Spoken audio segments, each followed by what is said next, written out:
Assalamualaikum warahmatullahi wabarakatuh. Perkenalkan, nama saya Bulkia Mahira Putra. Nama saya Muhammad Musa. Nama saya Nisa Audrey Azalea. Nama saya Pascalis Krisyanto Wibowo.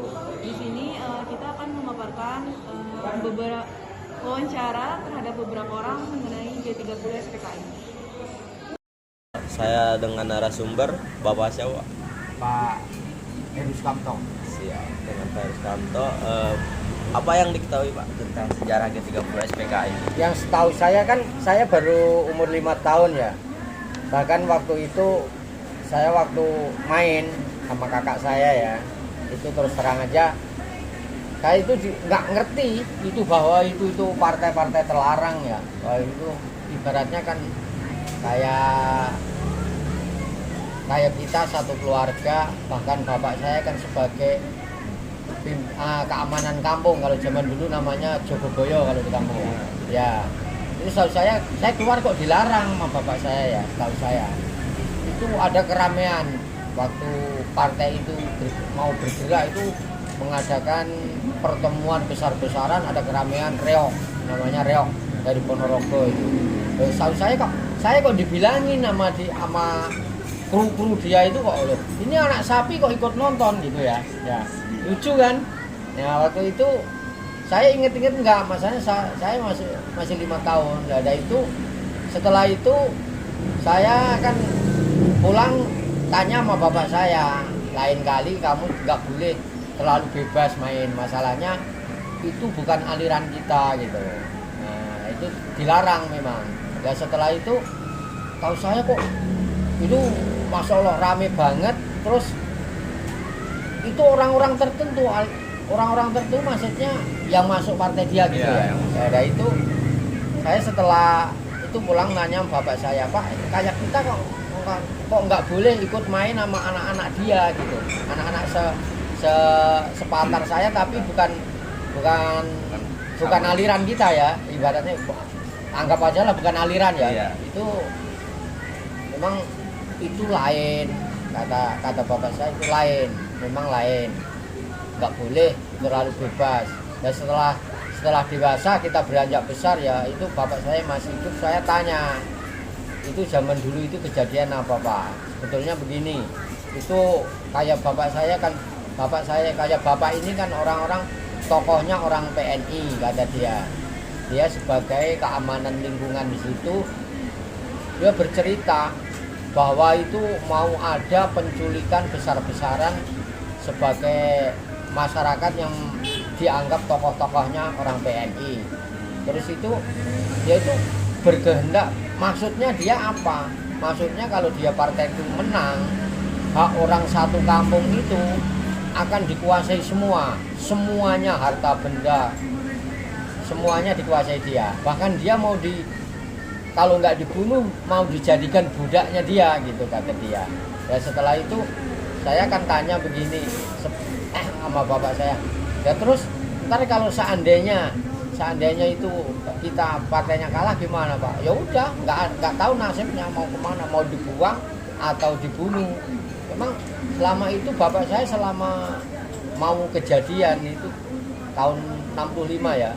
Itu bapak saya itu nggak pernah ada di rumah selama 3 bulan, itu tidurnya di mana-mana. Ibaratnya secara gerilya lah, ngumpet-ngumpet. Soalnya mau diculik ya. Mau diculik duluan. Masalahnya dia kan keamanan di kampung. Waktu itu saya tanya, ya terus ntar kayak nasib kita, anak anak kayak kita kalau nggak dibunuh dijadikan budak dia, kata dia gitu. Jadi mau nggak mau dipaksa, dikerja paksa kayak zaman penjajahan Belanda gitu. Jadi kalau yang nggak dibunuh, anak-anaknya dijadiin kerja paksa sama dia, disuruh kerja, hasil buminya diambil sama dia semua. Jadi kita cuma dikasih makan, itu pun makannya cuma sekedar gitu, kata ceritanya. Ya setelah saya udah berumur sekitar 12-15 tahun baru tahu, oh ya ini ternyata Pak Guru di sekolahan kan menerangkan juga. Itu memang kejadian luar biasa. Kalau di kampung saya kan dipimpin 5 tokoh orang itu sebagai gembong-gembongnya partai dia gitu.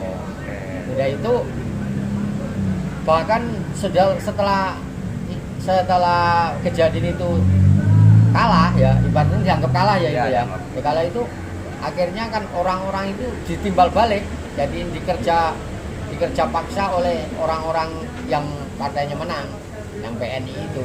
Jadi semuanya ada kegiatan apa-apa, dia yang paling duluan suruh bayar apa, itu bisa suruh kerja keras, suruh bangun kayak kantor-kantor desa, kantor kecamatan itu bahannya dari dia, yang ngerjain dia, aliran dia semua gitu. Kalau kampung saya lucu memang itu.